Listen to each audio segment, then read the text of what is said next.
That experience was awesome. I'm definitely going to be doing that again. The United States used to have one of the best train systems in the world. How did that change? And why did it change? More importantly, how do we get it back?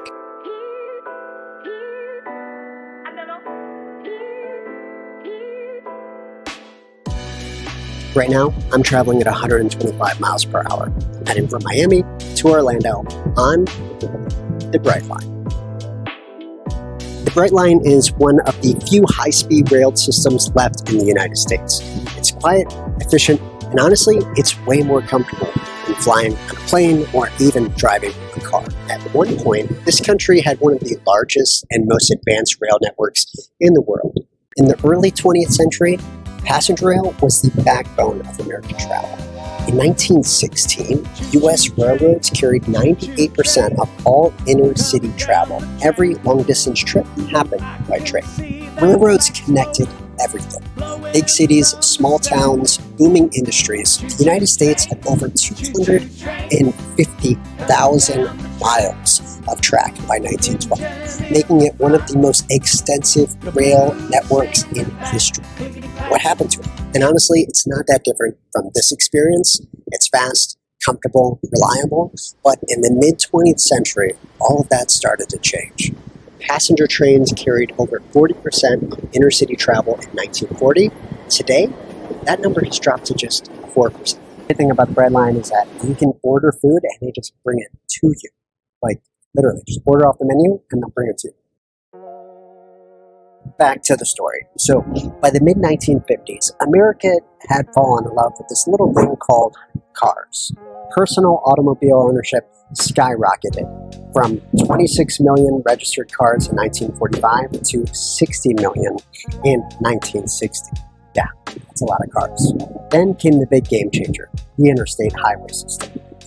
During the Eisenhower administration, the government poured $50 billion into roads, making car travel easier and faster. And at the same time, commercial aviation started to take off, literally. The introduction of the jet plane in the 1950s meant that trips that once took days to complete could now just take a matter of hours. And by 1970, domestic air travel was carrying about 100 million passengers per year. By the late 60s, private railroad was bleeding money. Passenger trains were no longer profitable, and in 1970, Penn Central, the largest railroad system in the Northeast, collapsed in the biggest corporate bankruptcy in U.S. history at that time. Over $3 billion in debt, adjusted for inflation. In response, Congress created Amtrak, a quasi-public corporation designed to take over failing passenger services. But there was a catch. It was never meant to be successful. In fact, many expected passenger rails just quickly fade away. It survived for over 50 years, but just barely.